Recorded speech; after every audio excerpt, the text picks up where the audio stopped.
तिलावत अलहाज राशिद खताब साहब।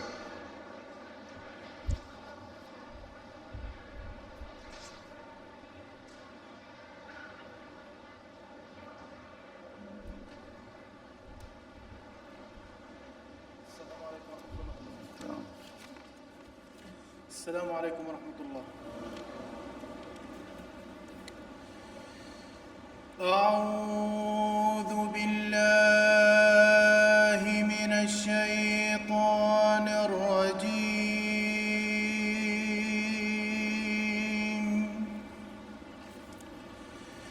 بسم الله الرحمن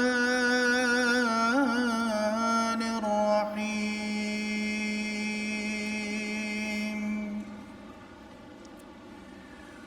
ومن أظلم ممن افترى على الله الكذب وهو يدعى إلى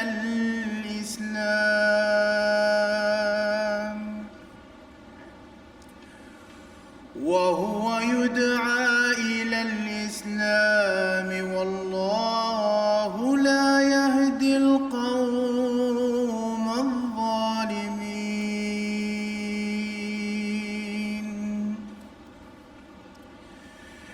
يريدون ليطفئوا نور الله بأفواههم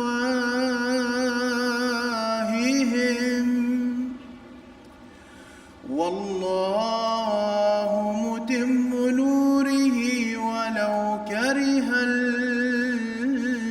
الكافرون. هو الذي أرسل رسوله بالهدى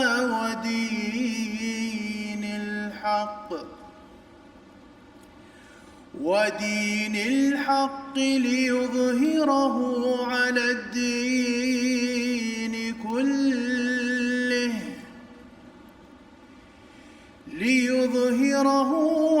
الدين كله ولو كره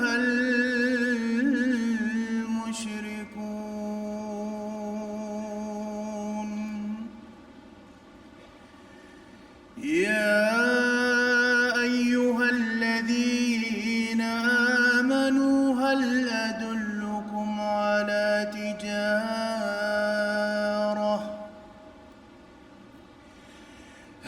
أدلكم على تجارة تنجيكم من عذاب أليم. تؤمنون بالله ورسوله وتجاهدون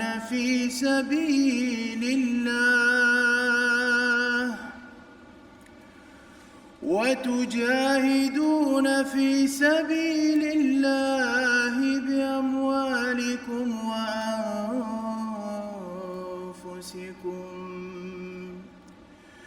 ذلكم خير لكم إن كنتم تعلمون.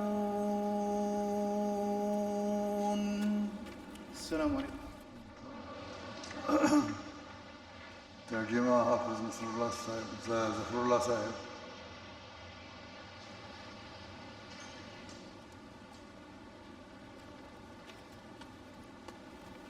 अस्सलामु अलैकुम वरहमतुल्लाहि वबरकातुहू। अभी आपके सामने सूरह सफ़ की आयत 8 से 12 की तिलावत की गई है।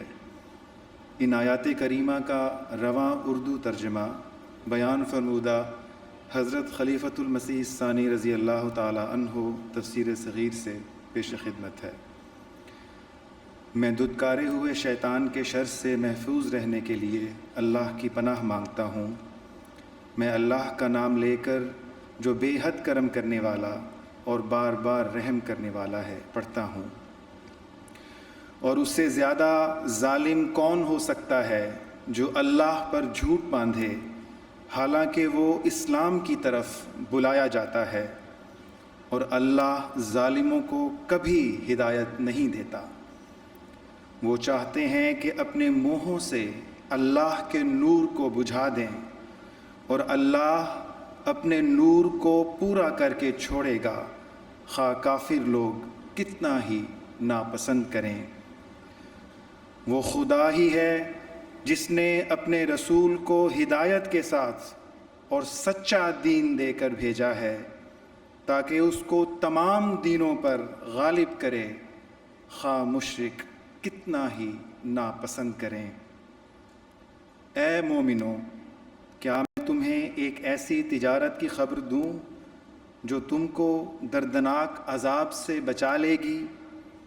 وہ تجارت یہ ہے کہ تم اللہ اور اس کے رسول پر ایمان لاؤ اور اللہ کے راستے میں اپنے مالوں اور اپنی جانوں سے جہاد کرو، اگر تم جانو تو یہ تمہارے لیے بہتر ہے۔